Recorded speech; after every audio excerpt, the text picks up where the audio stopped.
What's going on, everybody? Welcome on into our next episode of the 216 Show. First off, I want to thank Gab Goody for being the first ever on the 216 Show. I can't thank her enough for her time and everything else. Tonight, we're going to have one of my friends, been around Cleveland, love him to death. Definitely got the thickest podcast out there. He definitely does. But let's bring him in. We're going to ask him some questions about his fandom here in Cleveland, and also some of his favorite spots to hit up, and maybe some other things we'll dabble into tonight. So thank you for joining us on the 216 Show. I am Jared Fatty Bates. I am part of Network 216 and Hamel Legal. And here he is. He is Mike Carlisle, No Sleeves Network, the Lyman Lounge, the thickest podcast there is. What is going on, bud? How you doing? I'm good, brother. I'm good. Hanging in there. How you doing tonight? I'm doing good, dude. I had some work around the house I was telling you about earlier, so it's kind of not fun being a homeowner. It kind of sneaks up on you, but that's okay. People will learn that when they get their own houses, and you have to kind of take care of your own home ownership and stuff around the house that you don't want to do, but you have to do. Yeah, my first house that we bought in Arizona, we learned that the hard way. We bought new here, thinking that was going to be a better option. People don't let Ryan Holmes build you a home. Oh boy, is it that bad? Don't do it.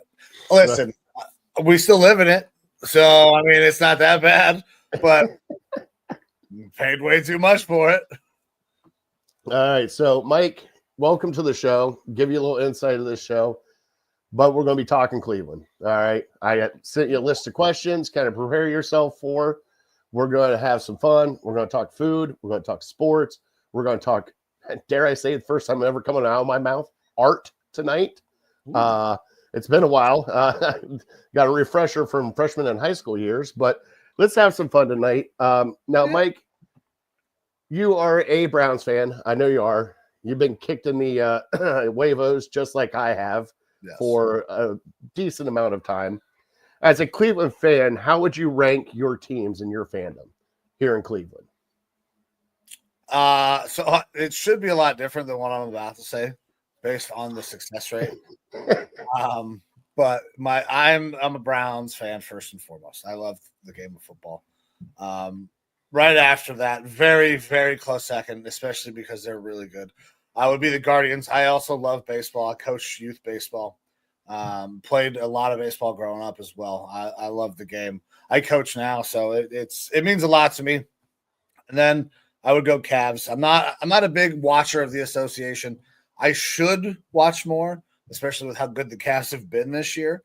I've caught a couple of games, but regular season basketball does not necessarily pique my interest. I'm very excited to be a tagger along when the playoff comes around, because I have not been there all year. I will 100% admit that. I root for them, but I don't necessarily watch a lot of basketball. All right. What are some of your favorite players on each team? Well, that is a very, very good question. Seems how the Browns ones are kind of leaving us right now. Yeah. First and foremost is Nick Chubb. Nick Chubb is my favorite dude. Probably my favorite Brown of all time. High school and my 1 year that I played in college, I was a running back. And I have a fondness for running backs, and Nick Chubb has been fantastic on the field, spectacular in the locker room and off the field. And also Myles Garrett, which obviously is a very sensitive subject right now. I wish Myles would stop talking to the media and talk to some of his other teammates like Nick Chubb and David Njoku, who want to, stay in Cleveland, and convince him to do the same. On the guards, it's Jose. I just love the way he plays the game, man. That's the guy as a coach that you tell your kids that kind of emulate. Always runs hard out of the box. Keeps his head down on the ball, unless it's that back foot breaking ball when he's hitting lefty. But it's definitely Jose there. And then I don't know how you can't like Donovan Mitchell, superstar that wasn't supposed to choose Cleveland, did choose Cleveland. So that immediately puts him higher up on my list of guys. Oh, that's a great list. Definitely I'm a fan of Nick Chubb. And yeah, you can't not pick Donovan Mitchell, right? Especially the guy that actually picked a stick here around here and, is actually leading the charge of this very young Cavaliers team. Mike, with me as being also a podcaster, influencer, everything else, I want to ask you, what's it like being a social influencer plus a podcaster while being a family man? I've met your kids. I met your lovely wife. You guys came out and helped me out with a couple shows that I've done. What's it like trying to juggle family plus social media and everything else in the line of work that we do? Well, I'm going to say thank you for giving me that kind of praise and calling me an influencer. I don't know that I would put myself in that category. I'm somebody that gets this talk behind a microphone, and some people listen. And that's a great feeling. How do you juggle the commitment that this takes on top of all of the other things in life? For me right now, I'm a college student going back to school, kind of studying media. While having 3 kids, wife, and at times, yeah, it can be complicated. But for me, I got away from it for a little while. I'm trying to kind of get back to it now, kind of refine it. Is the reason that I started doing this was because I loved talking about sports. And then as that grew, and as I got into college and in film school, I loved telling stories, and I want to create art, and I want to explore that creative side of myself more than the technical side, even though sometimes I still operate like a robot who has ADD. But it's at times it can be difficult when there's so many things you want to do, because we have content coming out every day on the Lineman Lounge. If you go to our page, there's a short or a live or a video every single day, and we have me, my wife, producer Amber, and Evo. So it's busy, but I feel like we're doing okay. We make it work as best we can. And thank you for the compliment. Oh, bud, hey, you and I go way back. I remember when we first kind of met up, and dude, Melt, like when you guys came out to Melt, I appreciated that so much. Now that Melt's closed, it sucks because I look back on that like a little different. Like, man, we had such a great time there. It could have been something big, and then just kind of everything kind of took out from underneath of us. But with your show, Lyman Lounge, you guys talk all NFL. You guys do some betting on the side. We do. All right. So what are some of your actual favorite bets? We got the Super Bowl coming up on Sunday. What are some of your favorite bets that you like to do? Is it anytime touchdowns? You like a 3-pick parlay? Do you just like playing the money line or the spread? So I don't necessarily in the NFL, I don't have a specific bet that I will go to. I will play, if I'm going to play a prop bet where I'm talking yards, that's week by week. I'm going to generate that based on matchup. If I'm going to do any kind of specific bet, I do like doing an anytime touchdown. But if I'm going to do an anytime touchdown and I'm picking a guy that I know is going to get one, like Saquon Barkley, by the way, Saquon Barkley's going to score a touchdown in the Super Bowl. Anytime touchdown, Saquon Barkley's a great bet. But if I know I'm going to hit a bet like that, I want to couple that. I want to go ahead and boost that parlay. I'm probably going to try to go a little 3-leg touchdown bet if I'm going to do one of those. I like building just my regular parlays. This year on the show, we went all spreads. You could not bet on the money line, so it was a tough year. I saw that. I definitely saw that. Listen, I'm pretty happy. I still hit over the mark that it would take to have a profitable year. Evo took a hit from the year prior where he was at like 66%. But if I'm going to talk about a favorite bet, like a bet that I will play no matter what, it's a baseball bet. Stephen Kwan, as a leadoff hitter, is fantastic. He sees more strikes on a first pitch than any other hitter in baseball. And they're not even always strikes. He has more called non-strikes against him on a first pitch than any other hitter in baseball. So first inning, he leads off either as the home or away. I always bet first pitch strike. I've put it on the Lyman Lounge Twitter a few times. The odds, if you get it early in the season or maybe a guy who's struggling a little bit, the money pays very, very well. The first pitch strike on whichever half of the inning Stephen Kwan is leading off in, great bet. All right. Hey, take that one to the bank, Yeah, everybody.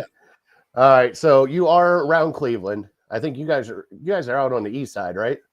we are out on the east side. We're all the way out in Painesville. So Well, it snowed at my house again today. I don't know if it snowed back over on the west side. it kind of ice. I don't know what you call it. It was slush, ice, snow.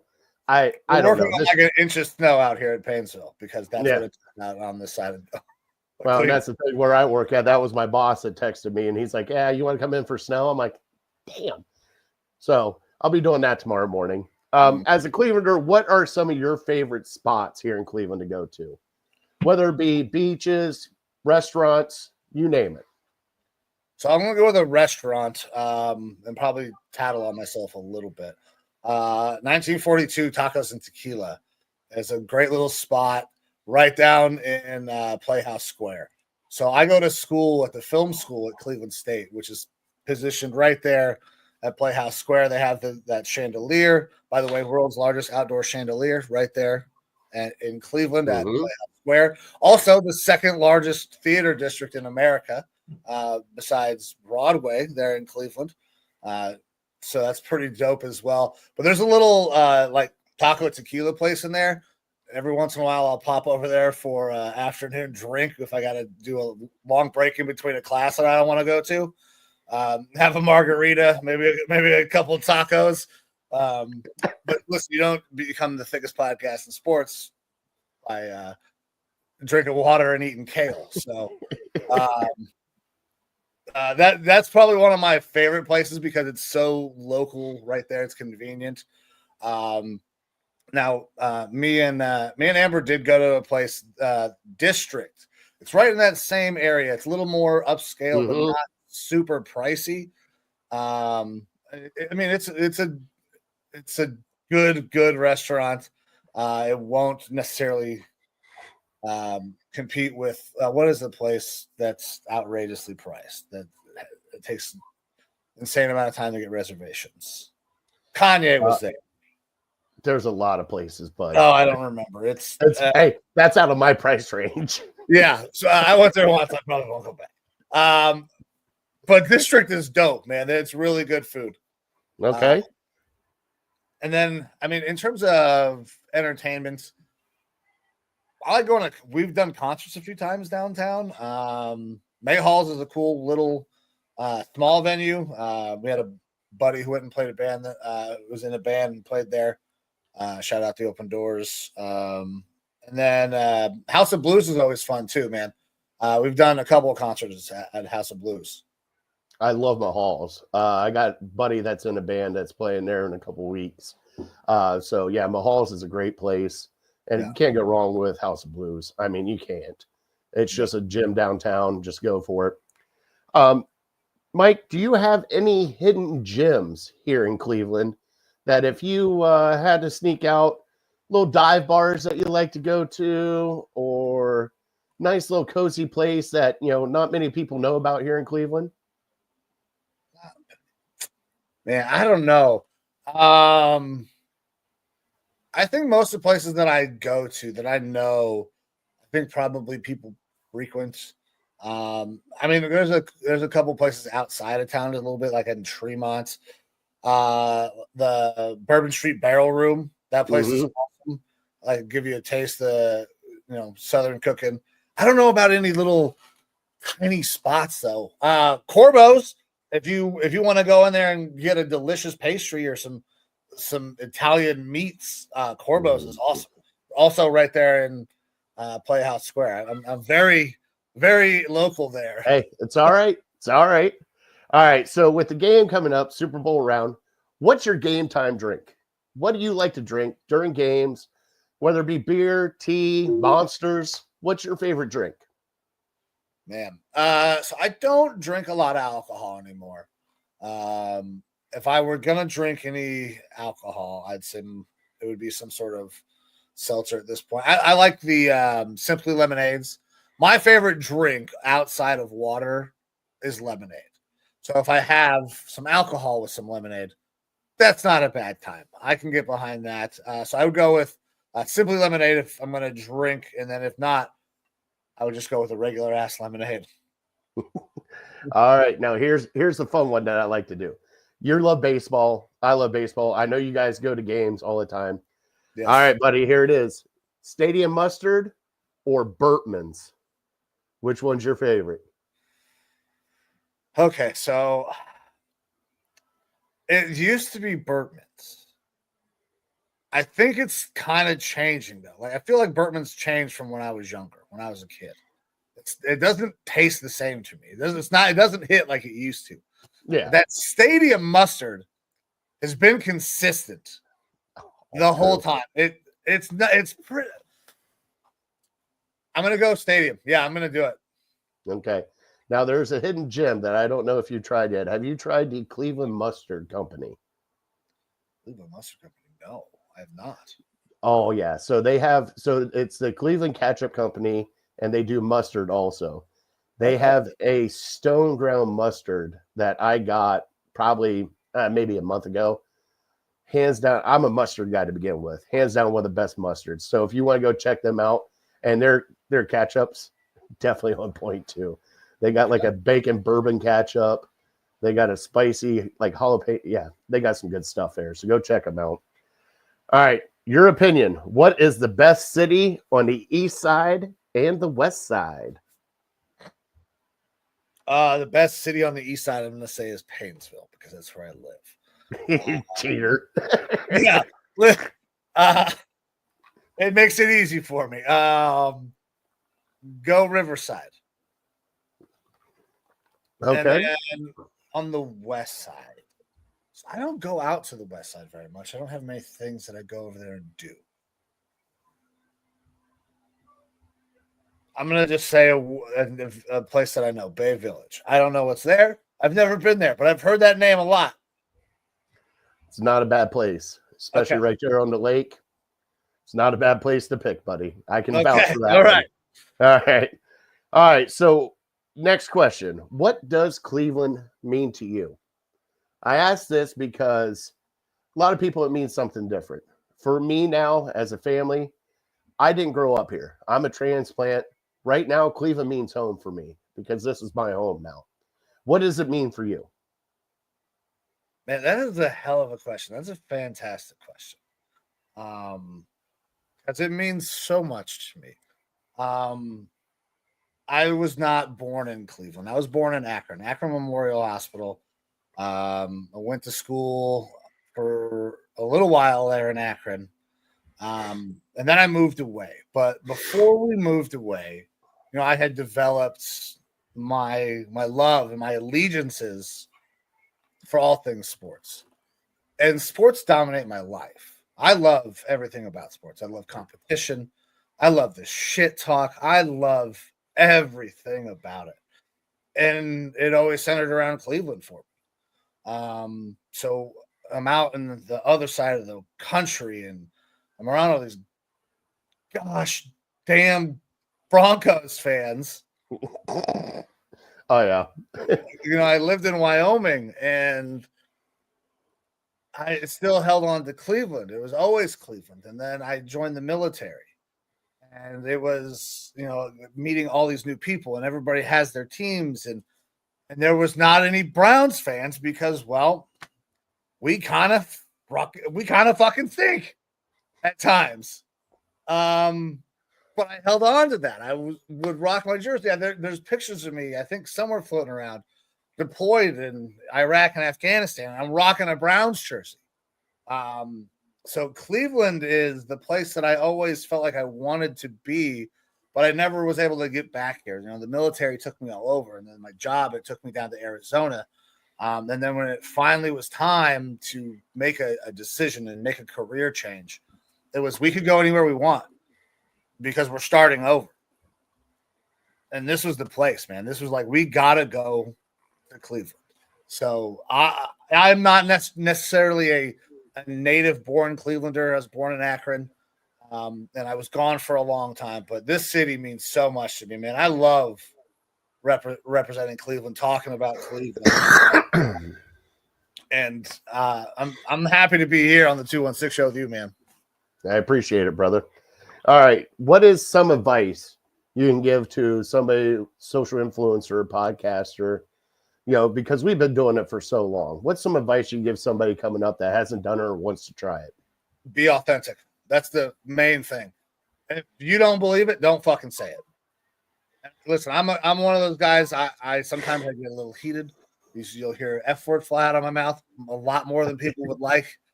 I apologize if we're not supposed to curse on the 216 and you have to do some editing. Yeah, you don't have to worry about it here. Okay. But just be authentic. Be you. There are like 8 billion people on the planet. Not everybody's going to like you. But if you're you, somebody will. Mm-hmm. Be authentic to you, because otherwise you're doing this shit for the wrong reasons. So that's my biggest advice. Be authentic, because at the end of the day, that's all you got. Love it. That's great advice.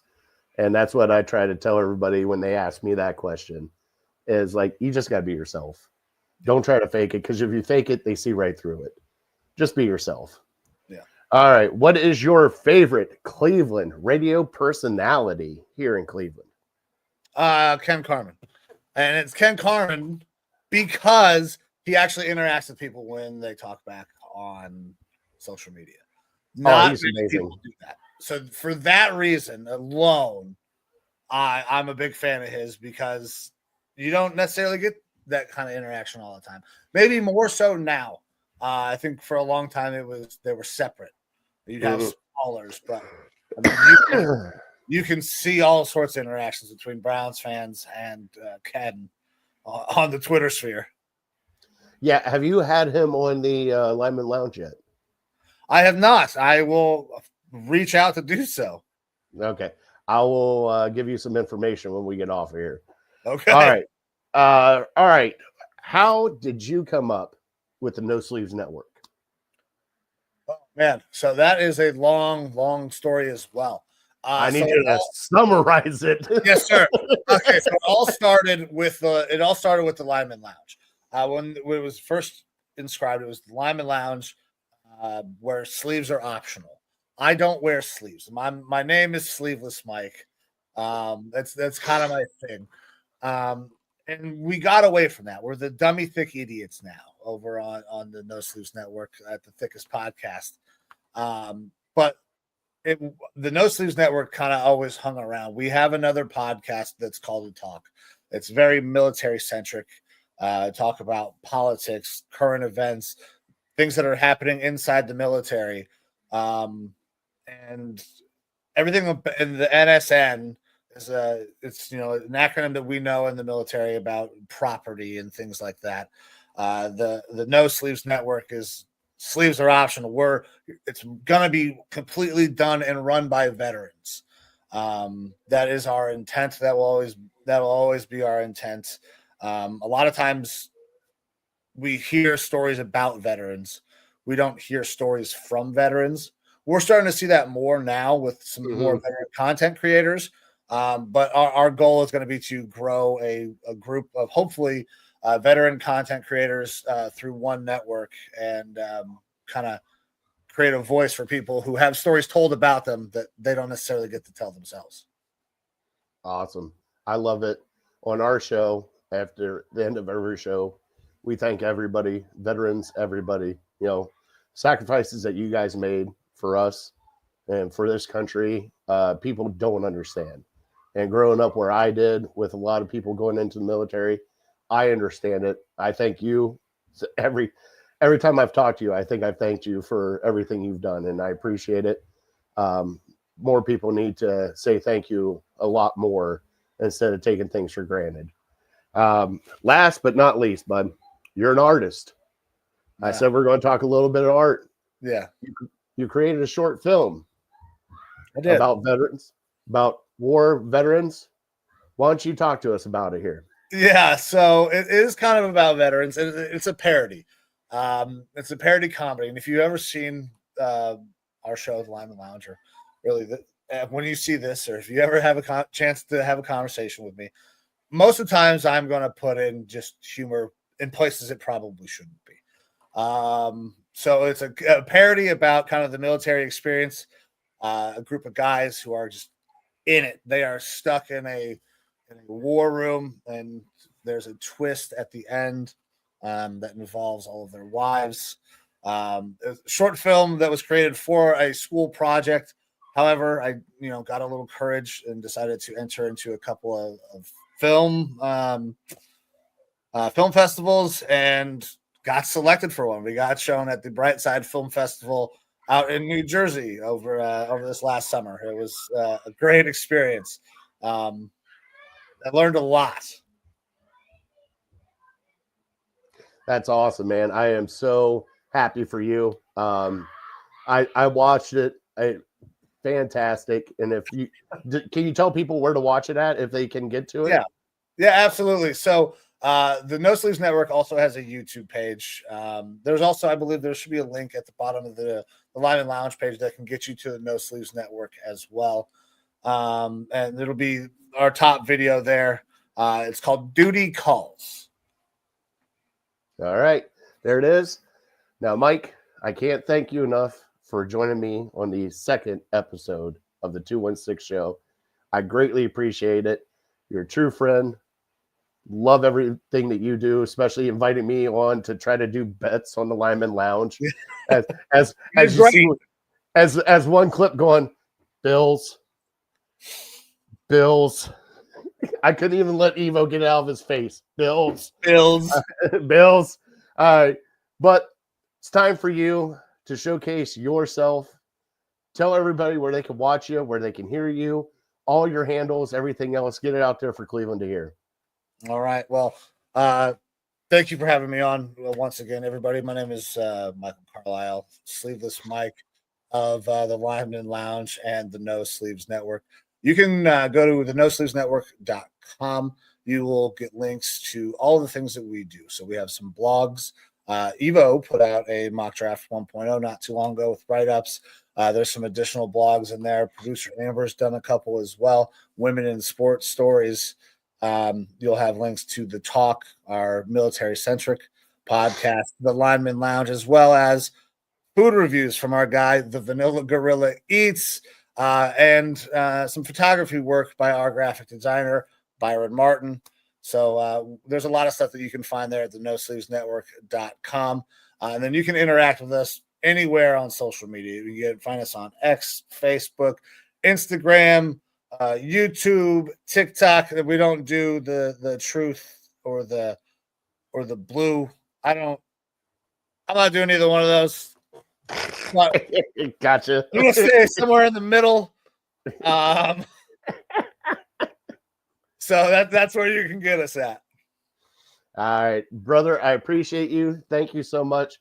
And thank you for everybody that watched tonight. Please go click the like, subscribe, everything for Network 216. Love you all. We will see you with the next episode. We have a lovely lady joining us on the next episode. So we'll see you then. Have a good night.